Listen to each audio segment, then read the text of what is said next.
Morihito Otogi is just an average stone-faced high schooler ogre whose life suddenly takes a 180-degree turn when his childhood friend Nico, a cutesy overpowered witch, moves in with him, and he is tasked with being her bodyguard. Now, he's stuck living under the same roof with her spells, chaos, and very questionable choices.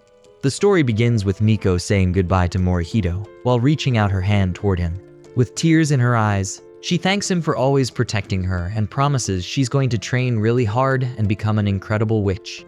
Well, at least she's trying to be a witch and not a full-time drama queen. A few years later, Morihito finds himself cornered by a bunch of losers looking to settle a score, as they were teasing a boy. He butts in and saves him. Back to the present, they start to attack him, and Morihito effortlessly dodges their swings. But then he decides to take a hit just to make them back off. Well, nothing teaches humility like letting idiots think they've won. When he finally makes it home, his dad sees his bruises and asks why he didn't just fight back. He replies that if he did, they would have just ended up in really bad shape. Morihito then reminds his dad of his childhood, when he injured a kid badly. Since then, he has kept on controlling his strength so as not to cause any trouble. His dad then casually asks him if he remembers Nico, and he immediately replies, Nico the witch, the one who gave him enough emotional scars to fill an entire therapy session. Then a wave of trauma floods back, reminding him of everything that happened in his childhood. His dad says that she's finished her training and is actually moving in to stay with him while he is away for some urgent work. He then explains that she wants Morihito as her familiar. Witches' familiars are usually animals. However, in the past, some familiars absorbed enough magic to take on human form. As ox and tiger familiars married humans and had children, they became known as the ogres. This is how the ogre clans come from the long line of familiars. So basically, his great-great-grandpa was a himbo with horns. But then Morihito jumps in, saying that he already knows about their roots.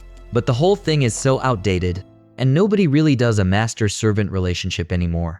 After their breakfast, Morihito is just hanging out in his living room, lost in thought about their childhood. He can't help but wonder how much she has changed and grown since then. Out of nowhere, someone crashes into his living room window. He's stunned, thinking a bold robber just barged into his place. But then he realizes it's Nico, his childhood friend. Nico says she kind of lost her balance while flying, as it's been a while, so she lost control. Then she stands up and greets Morihito. She tells him she kept her promise to meet again and wonders if he thinks she's become an amazing witch. Morihito cuts in with a stoic face, saying they should clean the room first. Morihito tells her that he didn't expect her to start trouble right when she arrived, even though he was sort of ready for it. Morihito then tells her she's probably tired, so she should sit down and eat some cookies that he baked this morning. While she's eating the handmade cookies, she is surprised by how he turned out to be the perfect husband material, from looks to his reliability. She can't help but wonder if there's a little spark between them, especially since they'll be living under the same roof for a while and anything can happen between the two of them. She then turns completely red, thinking she has a chance with him. She starts to get deluded and dreams as if Morihito has any cultural thoughts about her. Out of the blue, Morihito calls up Nico, sounding like he's about to spill his feelings. But he tells her that although it all happened so fast, he hopes that they can work things out from there on. Nico says she feels bad for dropping him with the responsibility of a bodyguard on him out of the blue. But it is all her mom's decision and not hers. When Morihito is done with the cleaning, Nico, the deluded tryhard, tells him that she can fix the window with her magic. Morihito raises an eyebrow in suspicion and asks if it is real, and she replies with a smug expression as if he's forgotten who she is. Then she tells him he needs to bring his most valuable possession to her as a medium to complete the spell. Poor Morihito brings his favorite vintage mug to her, not knowing her intentions. She then fixes the window glass with her magic witch recovery, surprising Morihito for a moment, but ends up breaking his mug in the process as a sacrifice, which totally shocks Morihito. Nico explains that this magic only works on the feelings and care people have for their items. Morihito cries out, saying that she should have told him that first and asks what's her deal with being so proud of it. She quickly apologizes and says that she should have used one of her own things, mentioning that she still relies on Morihito like she did in her childhood. Morihito completely brushes it off, telling her that magic is really great as she fixed the window, and that she has grown so much that he almost doesn't recognize her. Nico gets absolutely smitten by his charm and starts showing off by bragging about all the magic spells she knows. To impress him, she decides to show off a spell that can turn things completely flat like paper. She asks if he's got anything he wants her to try it on, reassuring him that it's totally safe and everything will go back to normal afterward. Morihito totally denies it after seeing what happened to his mug. Not finding anything, she decides to cast the spell on herself to show him how safe it is. And suddenly, she turns into a flat piece of paper. She then explains that she's feeling really nauseous. Out of nowhere, a strong gust of wind sweeps her out of the house. Morihito cannot believe that Nico is still the careless kid she used to be. Morihito tries to catch up to her while shouting her name. Just as he's about to grab her, she spins around him and gets swept up even higher, crashing into the window of some old man's house, scaring the poor guy. She then lands in the tiny crack between the two neighboring house walls. Morihito finally manages to catch up with her, but he has no idea how to get her out. He asks if she has any spells to help herself get out of there. Nico says she doesn't have anything like that. Morihito has this wild idea. Maybe he could just grab a vacuum cleaner and use it to suck her out. But Nico explains that the spell is going to wear off soon, and she will actually become flat forever if that happens. As Morihito panics, suddenly someone yells from behind him. As he turns around, of all people, he finds that it's his bully named Momota, whom he still can't help but think of as Kelpfish. Momota shouts if he's there for payback since he lives there. Morihito says he really needs to borrow the vacuum cleaner ASAP and is even ready to bow down for it. The brain-dead moron Momota replies that if he wants to fight him, and mocks him saying that he just can't fight back. Morihito thinks back to his childhood memories, where he remembers how his dad always had to listen to complaints from Momota's dad. Eventually, Morihito just stopped standing up for himself, and he would just get beaten up while trying to protect Nico from those guys. It really made him wonder back then and question his dad why he had this crazy power, but couldn't seem to use it to help anyone. His dad told him that if he wanted, he could train to get a handle on his powers. He stressed that even if he never needs to use that strength, just having it can make him a stronger person inside. Inspired by his dad's words, Morihito decided to start training, not just to level up his skills, but to protect the people he cares about. After all, he also remembered Nico's promise to learn healing magic to fix up his wounds so that she could help him. Back to the present, Morihito calms himself down and makes his determination stronger. Since he has Nico's magic, it is the perfect time to use his power and blast the walls.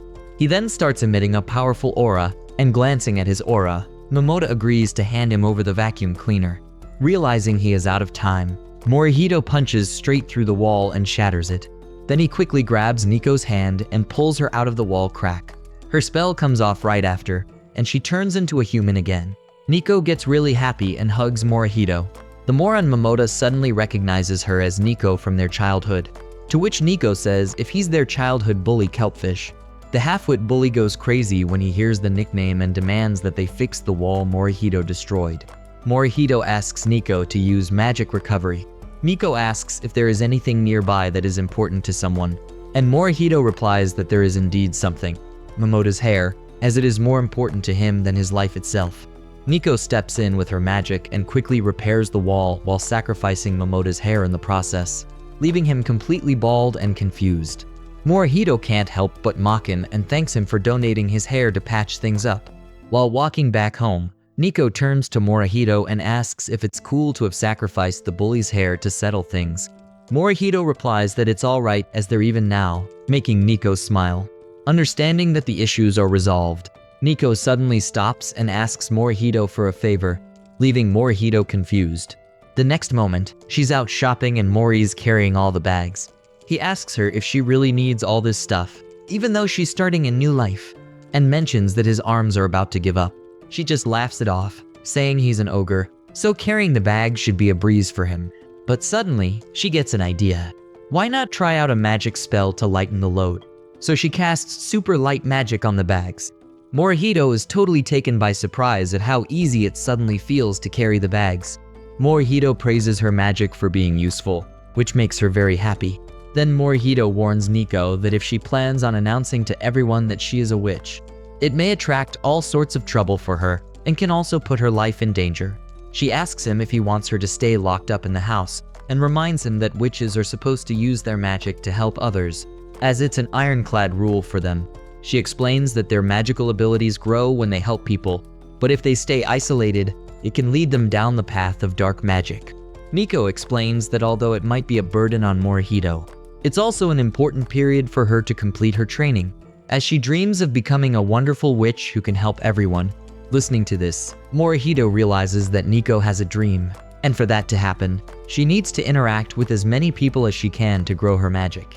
He agrees to help her achieve her dream of becoming a grand witch and promises to protect her from any dangers that may befall her, as it is his duty as her familiar. Hearing his words, Nico starts to zone out, daydreaming about what it would be like when they start dating. She thinks about how things would get intense because he's a serious guy and imagines him sending her long, heartfelt text messages. Just then, Morihito yells out for fire. Nico snaps out of her daydream to see that a building has actually caught fire, with a woman trapped inside calling for help. As she starts gearing up to fly and rescue her, Morihito quickly intervenes, warning her that using magic in public with so many people around is way too risky, and asks her how she would even rescue someone while flying. Despite his warning, she is determined to help the woman, insisting that magic is meant to help people. Hearing her determination, Morihito decides to join her. They both fly over to the woman and ask if anyone else is stuck up there. She replies that she's all alone, and Morihito quickly catches her. But Nico's magic broom is unable to hold 3 people at once, and they start to fall suddenly. In that moment of panic, Morihito tells Nico to cast the super light spell on him to lighten the load. Nico casts the super light spell on him, just in the nick of time to save them all. Suddenly, things take a turn as Morihito starts acting all strange. It turns out the magic spell has a quirky side effect. It's not just about making someone physically lighter. It also makes their personality lighter, making them act a bit lighter and more carefree. Suddenly, Morihito starts flirting with the woman, asking for her number. The woman asks Nico about their situation and how they are able to fly. Morihito just replies that Nico is a witch, and he's an ogre, leaving the woman completely shocked. It's still too heavy for Nico's broom to support 3 people, and they are dropping down pretty quickly.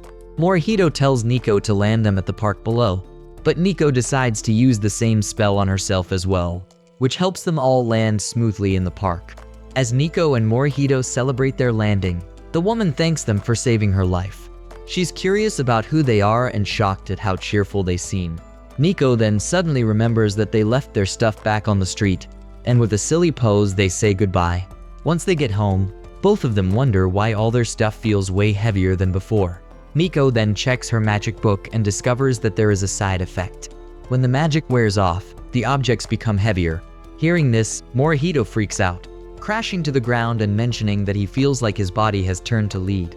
At the same time, Nico also collapses down, feeling the impact of the side effect as well.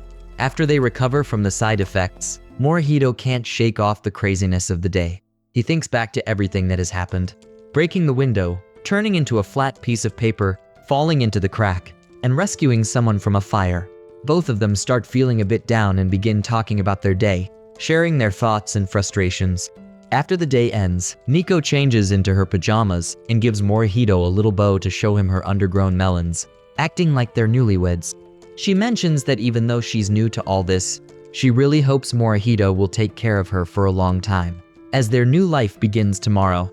Morihito gets all flustered and tells her to stop saying weird stuff while sitting on the futon and insists she go to sleep in her own room and not with him. Nico stands up with a smile and tells Morihito how grateful she is for his help, mentioning how much effort he must have put into controlling his ogre strength. She praises him, saying that he must have really trained very hard, and Morihito agrees to it. Then he thinks back about the prophecy his dad had warned him about in the morning. Something about a disaster approaching over Nico within a year, and only a familiar can save her. It was a prophecy made by Nico's mother, who is an oracle. With that in mind, he focuses on his mission to keep Nico safe from anything that comes her way. While he's lost in his thoughts, Nico says in her mind that she loves him and playfully makes a heart shape with her hands. While Morihito mentions that not only does he need to keep her away from danger, he will also have to handle the troubles created by Nico herself. Nico insists on what he just said, but he brushes it off, saying it's nothing. The next morning, Morihito is sipping tea while Nico walks in through the door. She is glowing like a star and asks Morihito if it feels a little awkward living together. But Morihito chooses to spit facts, and with a Chad face, he boldly tells her that he doesn't feel anything like that. He further mentions that she should probably come downstairs after changing out of her pajamas. He reminds her that although they're childhood friends, there's still a boy and a girl living under the same roof. Even though he says that to shut down Nico's lovey-dovey expectations, it completely backfires and sends her straight into a dreamland of her own. She starts imagining a version of themselves where there could be romantic tension between them. Since Morihito sees her as a girl, and he's a guy, and they live under one roof, anything could happen between them. Maybe something exciting will happen, or maybe it won't. While she is deeply lost in that retarded state, she starts waving her body here and there like a little puppy. Morihito sees her doing all that, but he doesn't give a crap and just keeps drinking tea from his cup. After some time, both of them leave for the entrance ceremony of school. Upon arriving there, Nico stands like a certified blockhead at the gate, acting like the wind itself is welcoming her to a new season of her anime life. She feels that she has finally arrived at the place where her romantic adolescence will begin. She reaches the notice board and happily shouts that they are both in the same class, Class 3. She turns toward Morihito and says she hopes to make friends here, even though she's a witch. Morihito calmly listens to her, but deep inside his mind, he is already considering the situation as highly risky. Nico's emotions are on a constant high, which could lead to chaos at any moment. After all this commotion, the new students assemble in the auditorium and attend the welcome speech. Once the entrance ceremony ends, all the students begin a walkthrough tour of the campus. Nico and Morihito also wander through the hallway, where Nico spooks with excitement, saying she can already sense fun things awaiting her high school life. After looking around, Nico notices boys and girls having all kinds of conversations, and she starts blushing. Once again, she enters her Delulu land, dreaming about boyfriends and relationships. She starts behaving like someone high on some cheap stuff from Ohio, waving her arms around like she just walked out of a K-pop daydream. Morihito notices this playful moron, and out of concern for Nico, he states that they need to talk about something important. But since she's still floating in her fantasy land, she mistakes it for some kind of love confession and starts acting even weirder. Both of them stand beneath a tree in a quiet spot beside the campus. Nico stands there like a love potato and asks Morihito what he wants. Morihito straight up tells her that she shouldn't even dare to mention she's a witch when they introduce themselves in class. He also strictly tells her not to use any magic at school. This makes Nico feel like a cheeky moron, since she had been expecting some kind of love confession, but instead, it turns out to be a list of restrictions on everything she had planned to do in school. Ever since then, she starts acting like a kid who dropped their ice cream. After a short while, their classes begin, and the homeroom teacher introduces herself as Yuri Makua.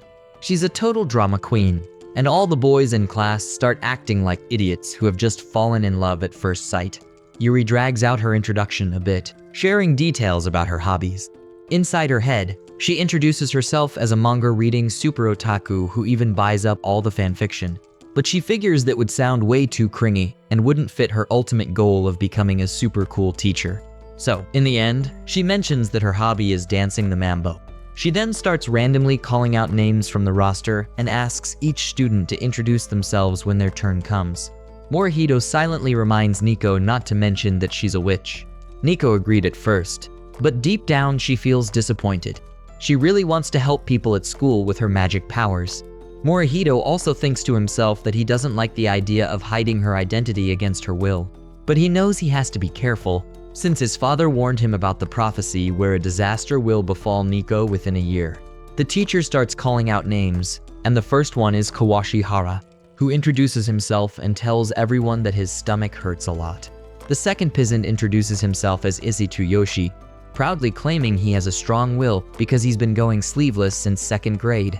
Then another third-rated worm stands up and introduces himself as Takashi Ishiki, who says that he wants to be interesting, so he constantly tries to make enemies. He's somehow using his mobile phone right there in the classroom and suddenly shouts that someone is already flaming his comment section. And then comes another hidden gem of Class 3, Arashi Komrin. He stands up and says his hobby is leaving long, flaming comments in other people's comment sections, which instantly triggers a quarrel between these digital warriors of Class 3. While they are busy fighting to conquer the crown of clowns, Morihito calmly takes notes of all this crap. Nico sees him doing it and finds it quite an amusing hobby for an ogre. Morihito is writing it down as usual, but ends up writing something wrong. He opens the back of his mechanical pencil, which has a tiny eraser. He tries using it to erase the mistake, but the eraser snaps on the first use. It looks like a half-eaten caplico, and Morihito immediately starts looking dejected. At first, Nico enjoys watching it as it's her first time seeing an ogre look this sad over an eraser. But then, she has an idea and decides to use a spell that makes things bigger. Her plan is to make the eraser big, thinking Morihito will be impressed with her. He will finally realize how wrong he is about magic and about her, and will start following her around like a lovesick puppy. She calls it her giant caplico strategy, where she uses a spell named Embiggen, which makes the targeted item larger. If you use a whole hand, the entire object gets bigger, but if you use just a finger, only a specific part grows. Nico uses her finger and activates the spell, but she forgets the obvious fact that she's dumb. Her aim slips, and instead of the eraser, the spell hits Morihito's hair, causing it to grow wildly, leaving him looking like adult Gon from Hunter x Hunter. The teacher notices and genuinely thinks Gon Freaks has somehow enrolled in her class. At first, she considers it a challenge worthy of her skills, but then her brain gives up, and she starts pacing around the classroom in silent mental defeat. Eventually, she dismisses it all as a mere illusion because honestly, she doesn't give a damn about Gon as Kurapika is her favorite anyway. Nico tries to dispel the magic by casting the same spell on the same spot again. But once again, her hand slips and the spell ends up hitting Morihito's face, making him look like a balloon trying to cosplay as a human. The teacher glances at him again, but this time, she is absolutely convinced it is just a hallucination caused by staying up too late reading a comedy manga. This scares the hell out of Nico. In a panic, she tries to fix her mess, but misses for the third time. Her magic accidentally strikes Morihito's left arm and leaves it way too buff for no reason. He now looks like someone who's been regularly jerking his meat, but only with his left hand. Morihito notices it this time and instantly realizes that all this mess is caused by Nico. Next, it is his turn to introduce himself, and the teacher calls out his name. He stands up, trying to hide his arm, but the entire class stares at him anyway. He introduces himself as Morihito Otogi from Magani Middle School. While struggling to suppress his inflated hand, he tries to keep a straight face, but everyone just assumes he is some delusional otaku. But that suspicion slowly turns into belief when he tells the class that he won't be joining any clubs because he's in the middle of a mission. And while trying to control the situation, he accidentally refers to his hand as Leftios. At that point, the whole class becomes fully convinced this is all part of his self-insert story, pretending to be possessed by a demon. Morihito is on the brink of crying, realizing that his respectable high school life is already over. It is the next student's turn to introduce themselves, so Morihito sits down. Nico starts teasing him with the word Leftios, and Morihito gets annoyed, asking her whose fault this is. She smugly asks him to show his hand, and Morihito places it on Nico's desk. Nico activates her spell to dispel the magic, and this time, she's confident that there's no way she'll miss a target that big from such a short distance. But just as she begins the spell, the class teacher suddenly calls out her name for the introduction. Nico stands up mid-cast, and the spell ends up activating on herself. Her entire body starts growing, and within seconds, she turns into a giant. The whole class goes into chaos as, for the first time in their lives, they see a real giant titan straight out of Attack on Titan in their own classroom. With no options left, Nico nervously introduces herself as Nico Watatsuki. She confesses that she's a witch. And just like that, their cover is blown on the very first day. After the chaos finally settles, the teacher informs the class that the school has officially received word from Nico's mom about her identity as a witch. Morihito feels bad for her. He had just hoped that, at the very least, Nico would be able to make one friend. But after everything that happened, he figures no one will want to get close to her anymore. The school day comes to an end, and students start leaving the classroom one by one. Just as Morihito and Nico are about to leave as well, two girls named Karaminami and Kukumi Urashino walk up to Nico. To her surprise, they invite her to join them for dinner on their way home. Nico is genuinely happy and turns to Morihito for advice. He smiles and tells her to go ahead. And just like that, the three girls leave together toward the dining area. On the way there, a group of boys shows up, flaunting hairstyles so painfully bad it looks as if fresh piles of poop had been carefully sculpted on top of their heads. They try to flirt with them and invite them to karaoke, but Urashino tells them to get lost. saying they're just a bunch of unwanted losers. They all sit down at a table, and both girls start questioning Nico about her magic spells. While proudly flexing her abilities, Nico tells them that this is fun. She says that ever since she was a kid, she has always wanted to have friends and hang out like this after school. Manami shares a similar story from middle school, where she also didn't have any friends. But one day, Yoshino asks her out for the first time, and ever since then, the two of them have been close friends. Yoshino then asks Nico about Morihito, and Nico introduces him as her childhood friend. After hearing that, Yoshino starts acting like a blown fuse and begins mimicking a fake conversation between the two. She teases that it looks like they're dating. Nico denies it, but Yoshino asks further why the two of them are always going home together if that isn't the case. To this, Nico replies that the two of them leave together, which causes a 440-volt shock to rush through Yoshino as she starts calling them impure on the spot. While all this is going on inside, the rejected poop boys are standing outside, plotting their revenge. Just as they're about to enter, Morihito steps into action like John Wick from Japan.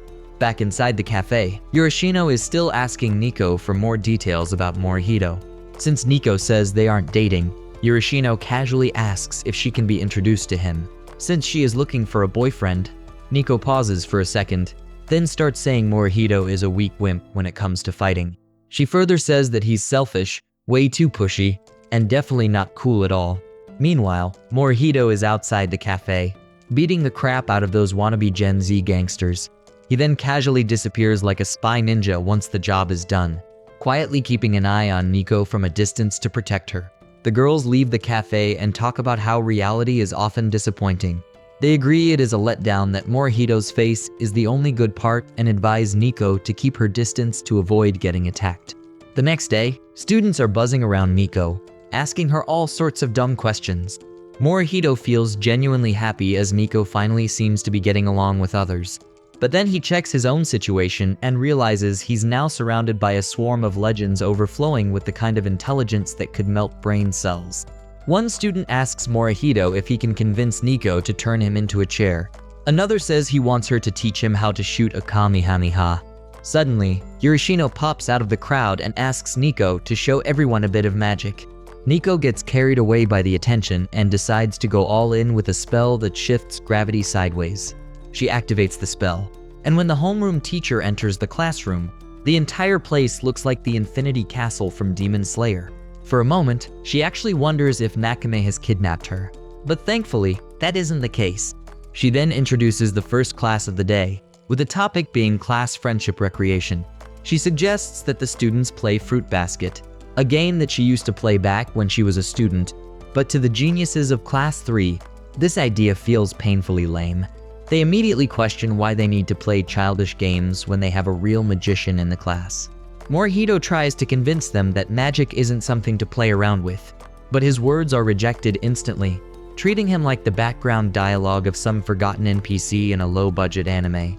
All of them head out to the playground, where Nico creates a magical circle used by witches for flight. She gives everyone a few important instructions, then activates her magic. This spell practically defies every known law of physics, and suddenly, the entire class starts floating in the air. There are all kinds of students up there. Some are cautiously taking test flights like nerds in a simulator. Others go full throttle, trying to break every law of nature. A few are just chilling midair like they're taking a dump on their personal toilet seat. And of course, there are the try-hards pulling acrobat moves just to get attention from the girls. While all this chaos is unfolding midair, students from other classes watch from below like disappointed zoo visitors. They're clearly jealous that Class 3 is flying through the sky, while they're stuck playing this lame fruit basket game. Outside the circle, Morihito asks Nico if she's okay using that much magic power. She replies that she's barely holding on, but her energy will return once she eats some red bean paste. Still, she says it's worth it as everyone's having fun, and that makes her happy. She admits that ever since she was a kid, she felt it was unfair to be born with something others couldn't do. So today, being able to share it with everyone means a lot. Morihito says it's good she feels that way, but deep down, he still doesn't view his own powers the same way. Nico, being Nico, brushes that off and tells him his powers are amazing. She says he should show them to everyone without hiding and tell them who he is in reality. Suddenly, Truck Kun enters, and the truck driver, completely unaware of the floating circus, tries to park near the field and unknowingly drives straight into the magical barrier. As soon as the truck crosses the edge, it starts floating like a feather. But the moment it exits, gravity returns and it begins falling fast. Before it crashes, Morihito steps in and, with his ogre strength, he catches the truck with his bare hands. Then he gently places it on the ground. Everyone gets shocked after witnessing this Marvel-level stuff. In seconds, students crowd around him and bombard him with questions. Nico rushes in, trying to protect him. She claims it's her magic, hoping to keep his identity hidden. But Morihito stops her, and this time he decides to tell the truth. He reveals to everyone that he's an ogre. He expects fear, panic, and maybe rejection. But instead, they start praising him. Morihito gets shocked and asks if they really believe him, and if they're seriously not afraid. The class brushes it off like it's no big deal. They say they were literally flying a minute ago, so a witch with an ogre best friend sounds normal to them. This brings a smile deep from within his heart. He realizes something important. Class 3 is full of empty-headed weirdos. And from that day on, the story of a witch and an ogre sharing the same class becomes part of the school's daily legend. And that's the end of the video. Please comment and let me know if you want a recap of the next episode of this anime. As always, if you liked what you saw, subscribe to the channel. I'll be uploading a lot of videos just like this one, and I'll see you in the next one. Till then, goodbye.